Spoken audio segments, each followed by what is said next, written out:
Hello and welcome, everyone. Thank you so much, Krisha and ICANN, for welcoming me to give this presentation tonight on empowering advocacy and independence, insights from the Actually Autistic Guides. I'm going to do a couple of quick housekeeping things first and foremost. So I'm sending in the group chat a link to a resource page that I have for how to contact me, some links for books, some discount links, links requesting reviews of books, and also just how to get on my mailing list and things like that. We're actually in the works for a third book. I'll talk about that a little bit more. I'm also putting my website in here if you want to learn a little bit more about my advocacy efforts. And finally, I also want to say this talk's probably only going to cover about the first half of the talk that I had planned. So we're going to reconvene possibly in a month or two and go into some other elements of what I would love to share with you. And finally, apparently many people will watch this after this live version. And so I just wanted to say that Autism Connect will forward me any questions that come in after I'm no longer live on this chat. Okay. So I'm Jennifer Elizabeth Brunton, PhD. I'm here to talk to you this evening about practicing advocacy and building independence in ways that are empowering, affirming, inclusive, but also practical. Some of you may be self-advocates. Many of you are parents who may have relied mostly on neurotypical experts to guide your parenting of an autistic child. Some of you are perhaps professionals who sometimes base your work on neurotypical findings. And there can be a lot of challenges that come up with that when it comes to autistic people. Sometimes we aren't really heard. And I myself am autistic and have often felt that the professionals and families often come from a perspective of listening to models that see autism as a lack or deficiency. So most of us, I think, also feel like we could do better, and we all could do better. So I'm going to share some affirming ways to do so. In my first book, which I wrote with the amazing Jenna Jensick, who is neurotypical but has an autistic husband and child, this book was called The Actually Autistic Guide to Advocacy. We develop principles that can guide parents, professionals, and others who care about autistic people, as well as these principles can also shape self-advocacy efforts. And the insights that we came up with from that book were shaped by insights from more than 100 interviews with autistic people. Our second book, which just came out, is called The Actually Autistic Guide to Building Independence. And this book again relies on advice and perspectives from more than 100 autistic teens, young adults, and adults. And we use their insights to explore respectful, inclusive, empowering ways of building your own life based on your own goals. So I'm going to start with a brief biography and then talk about a little bit about how I became more of an advocate and activist. And then I'm going to go into the principles from book one. My original plan was to go into also then use those, how we can use those principles to guide the life course of the way that we build our independence using these autistic informed principles, but I'm probably not going to have time to do that. So again, you have this resource page and as well as my website if you would like more information from me at any time. And I hope to return to ICANN's Facebook Lives in a month or two for more. So self-advocates, parents and families, teachers, therapists, actually autistic people, nonprofit professionals at all. We all want more leeway and skills to live our dreams, guide our families, and help our students and clients. But how do we do that? We want to make the whole lifespan, so not just the school years, which are usually focused on, better for all autistic people. And we can do so by amplifying acceptance, accepting interdependence, and building independence. We can find actionable, empowering ways to improve life for all autistic people. So we can use principles and practices that come from autistic people themselves. I'm going to make three main points today, but I'm going to go into them from a couple of different directions. So the three main points are that acceptance comes first, that truly inclusive environments and relationships integrate actually autistic perspectives along with other perspectives, and that interdependence is a key part of independence.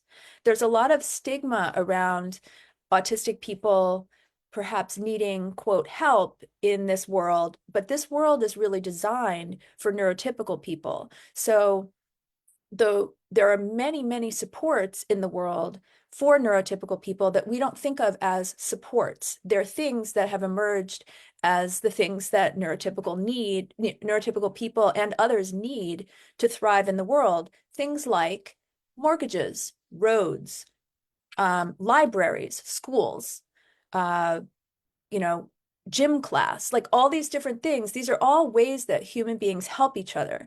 So interdependence is a fundamental truth of living in this world. It's just that sometimes some of the interdependence facets that autistic people need might be a little bit different.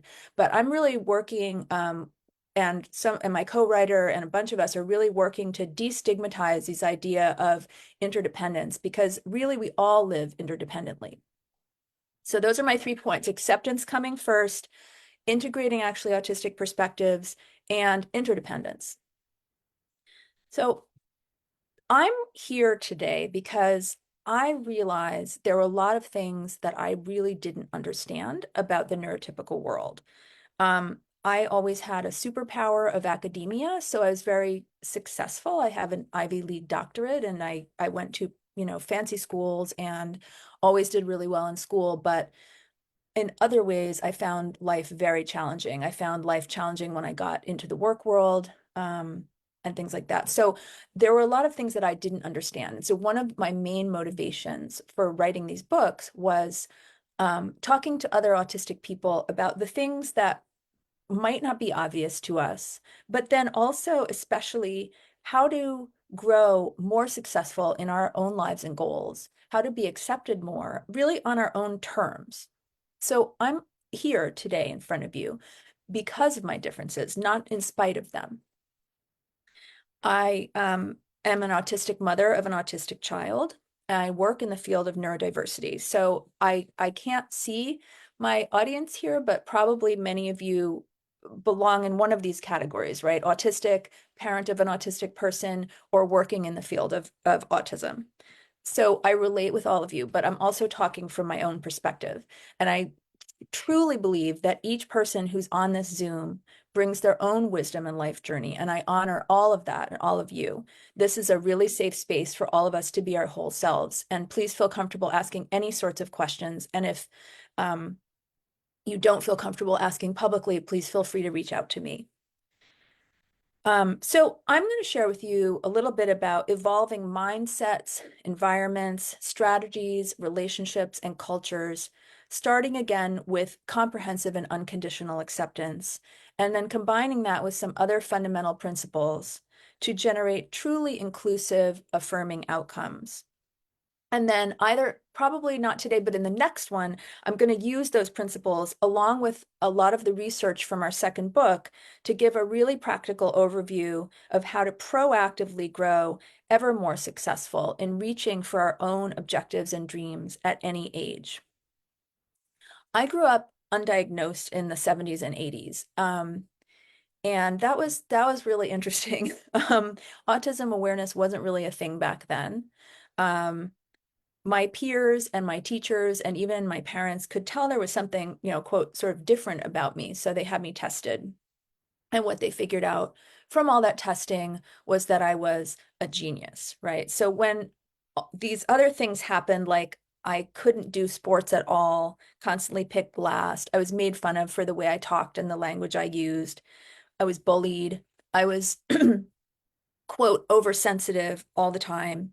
When I would do things like screaming if I stepped in a puddle or get a migraine from just basically merely existing, when I was in my own world, all of these things were because I was smart. And like another thing that I did was I sort of one after another, learned everything about, I started with dinosaurs, then I went to cats, then I went to tropical fish, and I literally knew everything, like Latin names, all of that. All of that was, again, because I was really smart. But I was really lonely, and it was obvious that something sort of made me wrong about my physical and sensory environments, wrong about the way I interacted with people, wrong about how I saw the world, wrong about my black and white thinking. That's how I felt about myself, and that's how others felt about me as an undiagnosed autistic person. And so I always ask when I give talks about this particular subject, I ask people who are in my audience to reflect what was or is supposedly wrong with you or the autistic person or people you care about, right? Are you too quirky, too obsessive, too black and white, weird, too friendly, unfriendly, oversensitive, clumsy, awkward, talk too much, talk too little, right? These are all the things that sort of make autism really, they call it an invisible disability, but it's not invisible, right? People sense and they judge. And this is one of the kinds of stigmas that we're really trying to get rid of. And I think that things are better now. I really do. And I really hope that they are. Um, but we can use new tools and new ways of thinking to generate mindsets and policies that stop the wrongness and the injustice of thinking that there's something wrong with people just as they are, right? So as a society, we've developed a lot of tools to focus on the student years, but we're still sort of in the early days of expanding our tool range to cover the whole lifespan and the whole person. And we really need to grow tools that enable and empower people to grow toward their own goals and dreams.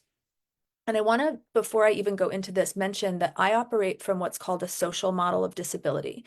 So that means that disability stems from aspects of our environments and interactions that are disabling to people with differences from the typical person. And the world, right? The typical ableist world is overwhelmingly designed for neurotypical people. So the tools that I talk about are tools to facilitate life for autistic people in a neurotypical world. Not because there is something wrong with us, but because certain attitudes and environments and cultures can be disabling to us. So we need tools to navigate and to evolve those contexts. And so people in this audience, whether you're parents or you're autistic yourself, the kinds of ways that we can, or your work with autistic people, the kinds of ways that we can develop tools and strategies to work with a world that isn't designed for us can be fundamentally shaped by some principles that we came up with it's sort of like in the introduction of our first book. I meant to mention, and I'm going to mention it now, we also offer, and you can find this on the resource page, excuse me, we offer 20 to 30 page free discussion guides for both books. So a lot of the points that I'm making are kind of reiterated in those discussion guides. They're designed for personal reflection or groups. You can, even if you're just on your own, you can read the various chapters and look through them and ask yourself these questions for reflection. So the principles that I'm going to talk about today are from like sort of one of the first sessions of the discussion guide from the first book, which you can find online for free and download for free. You can also find it in the book, explored more in depth. But these principles just kind of ended up, they came from us talking to autistic people and finding out what they really needed from the world around them and the people around them. And they are really a way that you can guide your advocacy, whether it's self-advocacy or advocating for another, for a young child or something like that, and your allyship, right? So allyship is a little different from advocacy. Advocacy is when you do things for someone. So I understand that many people in this audience will be parents, maybe parents of young children, and then you're an advocate, right? But as your child gets older and has their own goals and dreams, you become more of an ally. The difference being that an ally doesn't do things for someone who, quote, needs help. An ally is standing with someone who might be marginalized within the way the world is designed today. So we came up with 5 principles, which are our most basic tools in our efforts to make the world a better place for all autistic people. And again, these are based on more than 100 interviews from our first book. So these mindsets and actions that truly advance actually autistic goals of inclusion and achievement are fundamentally based on certain key values. So in addition to this basis of what I just talked about, the social model of disability, these principles include practicing acceptance above all, first and foremost. And so we're not just talking also in all of these, we're not just talking about neurodiversity, but of differences and intersectionalities in general, right? Just acceptance coming first. And then the second principle is centering actually autistic perspectives.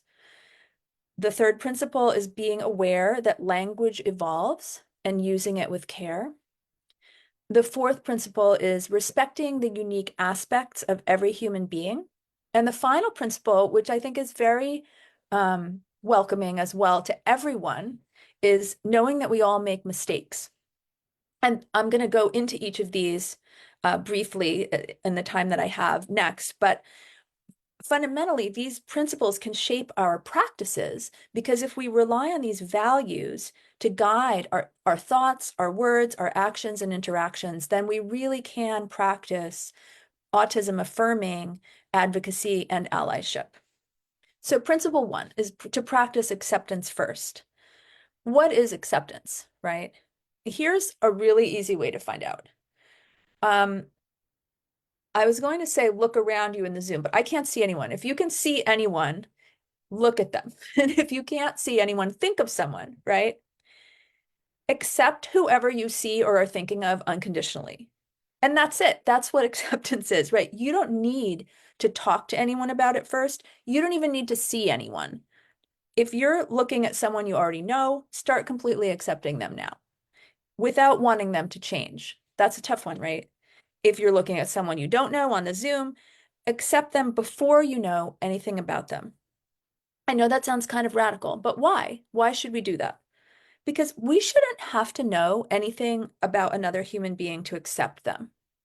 We shouldn't need to change anything about them before we accept them, especially with so many things we autistic people either can't change or shouldn't have to change, right?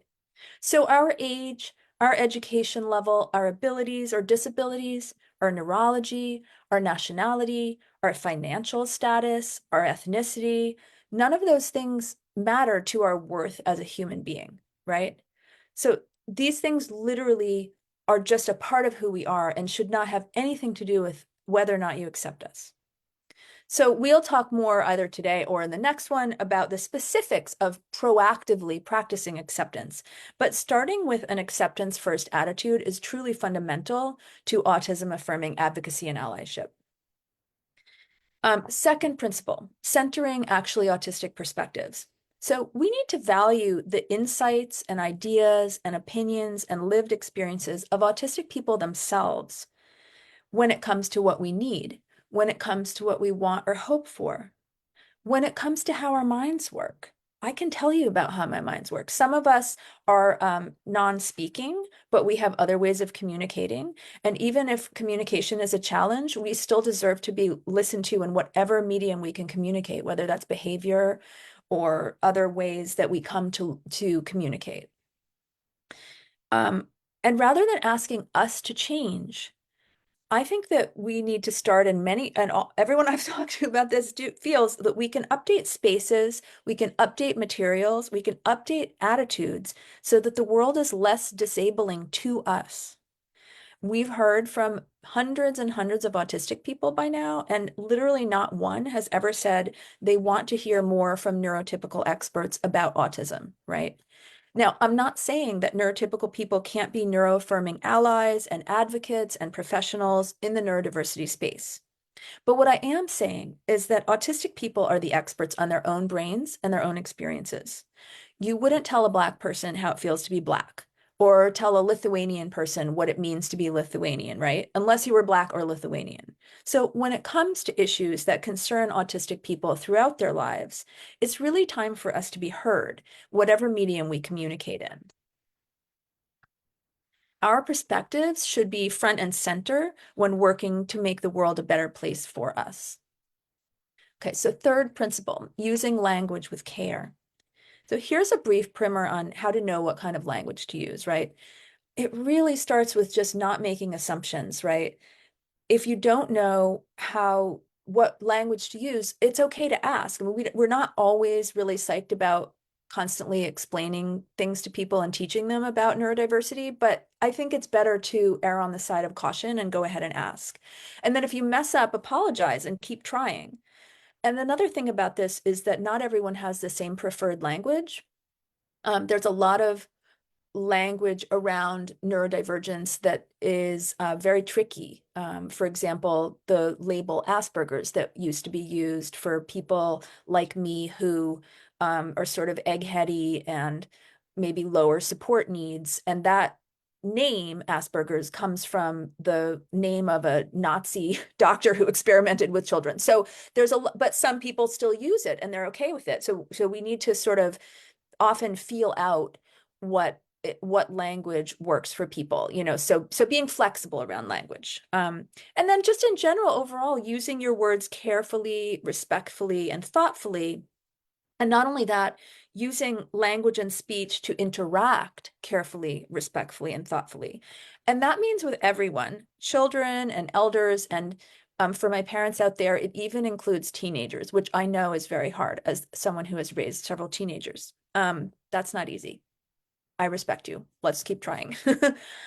So this is how we live language as an ethical principle, is putting that care and thought into it. And for my self-advocates out there, the language we use when we talk to ourselves matters too. So trying to be respectful of yourself as well. We receive a lot of messaging from the culture around us that's very demeaning. And so I think that layering language inside of your own mind can be very helpful to start being more respectful and caring toward yourself. Okay, fourth principle, remember that everybody's unique. Autism is often confused with a lot of other things, including intellectual disability, which it is not. Sometimes some autistic people will have an intellectual disability or will have challenges with accessing their parts of their brain at times because of overwhelm, whether it's sensory or relational or environmental overwhelm, but it's not the same thing at all. The intelligence bell curve for autistic people is about the same as neurotypical people, maybe a little on the higher on the intelligence scale, actually. Autism is often also conflated with being male. It's often conflated with being young. I could give a whole talk on being female and autistic. That's for another time. It's often conflated with mental health differences. Now, a lot of us do have anxiety or other mental health differences that have arisen from being autistic in a neurotypical world, but autism is not a mental health issue. It's often conflated with physical disabilities and sometimes conflated with savantism, right? Autistic people know a lot about some subject and are geniuses. And sometimes that's true and sometimes it isn't, just like with everybody else, right? It's really none of those things. As with everyone else, other differences and ranges of intelligence and age and gender and disabilities as well can occur in autistic people. But the only thing most of us have in common is being autistic. Everything else is different, just like with all humans, right? Our personalities, our character, our intelligence, our ages, our talents, abilities, disabilities, those are all different. All right, this is the final principle. And then I'll just do a little review of these principles. And next time I'll talk about how we can use these principles to come up with practical ways to improve people's lives and reflect that in particularly teen and young adult years where you're trying to build more independence. Okay. So fifth and final principle, learn from your mistakes. Another way that we've started rephrasing this that we weren't as aware of when we wrote the first book is to develop a growth mindset, right? So a growth mindset holds that making mistakes is natural and inevitable. And this growth mindset frames mistakes as learning opportunities. I mean, I know I think I have time to tell a little story. Okay. So I want every parent and professional out there who has made mistakes to feel like everybody makes mistakes and it actually you can learn from them. So when my son was a junior, he I was called into an IEP meeting. So in the US, we have it's an individualized education program for people with disabilities. So I was called in and his team announced that he was no longer really qualifying to have all of the help that he had had before. And they knew me and they knew I was a very fierce advocate who wasn't going to put up with anything. And I was like, you wait 1 second. And then my son asked everyone to leave and asked if he could talk with me alone. And so meanwhile, in the back of my mind, and I know parents, you hear me on this, I was going, oh my gosh, he's going to fail out of school. Everything's going to go horrible. Forget it. Forget it. There's no way. They need to help him. And he looked at me and he said, um, Mom, do you trust me? And I just kind of melted. I thought, it's more important for me to to offer him this opportunity of trust than it is for him to graduate from high school. And that was like a really big moment for me. So he ended up being on the honor roll for the rest of high school. He wrote his college essay on how I got off my IEP and onto the honor roll, and he got into every college he applied to, and he received a full National Science Foundation scholarship to the college he chose to attend. But I had mistakenly sort of been advocating for him to have at that time kinds of help that he didn't need or want. So we all really make mistakes, and I was able to really grow from that. And there I could go on. That would be a whole nother talk that you probably wouldn't want to attend. That would be all about my parenting mistakes. But the point about this is mistakes are learning opportunities, right? Most of us try to kind of cover up our mistakes or pretend they didn't happen, but it's actually, we learned in our work that acknowledging and learning from our mistakes is one of the main things that helps us do better, whatever our neurology. So you may have made mistakes in giving your child, like in not allowing them to express themselves or come up with their own dreams, or you may have made mistakes in language that you used. You may have made any mistake that you've made, I've probably made it too, and other parents probably have too.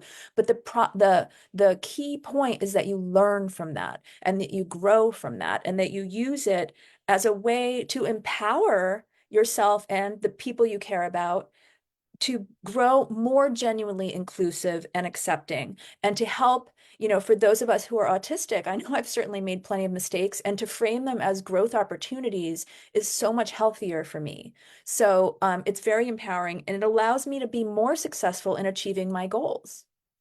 So I can say to myself, wow, I can see that, for example, in graduate school, I didn't understand the hierarchies, and I just had to work that much harder in order to get good grades and do well so that I wouldn't be dismissed because I didn't understand the social part of it. Things like that, where I learned in retrospect, like, oh, okay, so next time, now that I'm more open about being autistic, I can express something like, I might not understand the social dynamics here, but please help me through this, and I will offer my own strengths in this situation, right? So all of the mistakes that we make can really be learning opportunities. So I only have about 1 minute left. I'm just going to reiterate what the principles were, so that you just have them in your heads, and then I'll open up to questions. So the first principle is acceptance. Acceptance comes first, right? The second principle is centering actually autistic perspectives when we're talking about autism and advocacy and allyship, listening to autistic voices. The third principle is trying to use best practices for language. And again, that means kind of keeping up with what the current most respectful language is, but also being flexible around the different people that you're talking to. Recognizing that, this is the third principle, recognizing that autistic people, this is the fourth principle. So acceptance, actually autistic perspectives, best practices for language. And then the fourth principle, recognizing that autistic people are as diverse and different from each other as neurotypical people are, right? And then finally, remembering to grow from our mistakes and keep trying, AKA a growth mindset. So Thank you so much, everybody, for being here. And I'd love to answer any questions that you have. Again, just a reminder that there's a resource page and my website in the chat, and that any questions that come in after this recording is live, I'll be happy to answer via email with Autism Connect.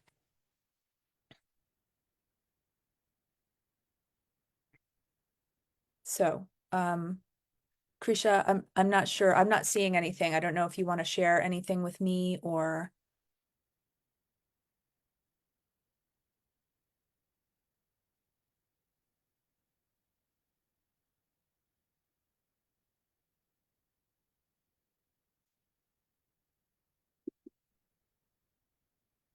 Okay. Well, I'm just hoping that anyone who wants to ask questions will feel free to do that. You can share them in this chat or share them with, oh, well, that's a good one. How to develop critical thinking. Okay. So again, this is me, and this is not something I have researched. What I will say, and I don't think this is a demeaning thing to say from my perspective. I don't know how many of you are familiar with what people sort of casually call the two-thirds rule. Autism is people with autism, autistic people are developmentally different from the neurotypical people. And for me, one of the reasons for this is that I have I think, a pretty complicated brain. And I happen to have an academic superpower, so critical thinking has not really been an issue for me, but I will just simply say, without pointing any fingers, that it has been an issue for other people in my life. And I think that one of the things that as parents or as professionals we should keep in mind is that our so for neurotypical people, the frontal lobe, the prefrontal cortex develops in, especially for boys, it's like late 20s to like 30. Like it could still be developing. That's the part of the brain that manages, self-discipline, rational thinking, critical thinking, develops that late in the neurotypical population. Maybe it's a little earlier, like 20 to mid 20s for females. But I think that critical thinking, in part, obviously relies on that part of the brain developing. So it may happen a little bit later for those of us who are developmentally a little bit different. I know for me, I still feel like I'm uh, maybe 15 years younger in terms of some life skills, 15 to 20 years younger in terms of some life skills, even though I'm like in middle age now. The other thing is that um, do you have a practice of critical thinking in the home, right? In my home, I was a philosophy professor for a long time. So we're like steeped in that, right? Like if you're listening to the radio, if you're watching TV, do you question what people are saying? Do you talk about that? Do you, so critical thinking is a little bit different from self-discipline, but they're kind of related. Like I feel like they go together. Like if you know, I'm not going to get into the election. I am still recovering. I'm not going to get political here, but you know, uh, you've got to ask yourself if there maybe are about half of the population of my country that might not have a lot of critical thinking. Whichever side you are, you might feel differently, but I personally feel like we just elected someone, and I think that maybe many people did not actually have some critical thinking there. But yeah, so patience is my one point about critical thinking, and my other point is practice it in the home, right? Whether you are an autistic self-advocate or you are in a family or you're a professional who's working with autistic clients or students, practice critical thinking, right? And that will also reverberate in one's own life, right? So you might practice critical thinking about some kind of media or social media or something like that. Okay, let me read what these other things are. I hope I answered that question. Yes, absolutely. No, language, absolutely. So it's just a question of being more respectful, right? And finally including autistic people in our practices of respecting other humans. Yeah. Oh, I love that contract work comment. Yeah, I mean, messing up is means you tried something different, you tried something new. And so in this world of being an autistic person trying to navigate the world, you're going to mess up on the neurotypical scale. So you're going to have to figure out, do I want um for me, like becoming aware of some of the social cues that are out there and stuff has given me a choice. It hasn't necessarily made me want to act like neurotypical people or do what they do, but it's good to begin to have more of choices in that regard. And I think that one of the big things about that is that um, that you can learn and grow through deciding, okay, was that a mistake or was that me being myself and in a way that I think, there are a lot of things about neurotypical culture that I don't actually feel great about.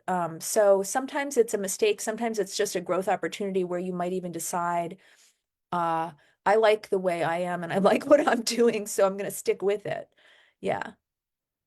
Oh, okay. So yeah. Uh-huh.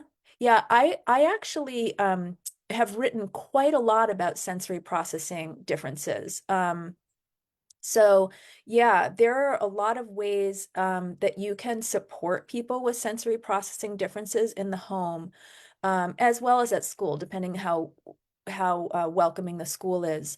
But yes, like speech and critical thinking may be impacted by that overwhelm, right? So I don't know the specifics of your daughter, but um, whether she is a sensory seeker or a sensory avoider, she might need more soothing, she might need more stimulation, right? You can begin to learn, sort of taking an inventory of what things might be helpful. Would it be helpful for her to have I just did an interview yesterday for an organization that's sending out a welcome box of different kinds of sensory tools to new members. And it's for newly diagnosed female adults.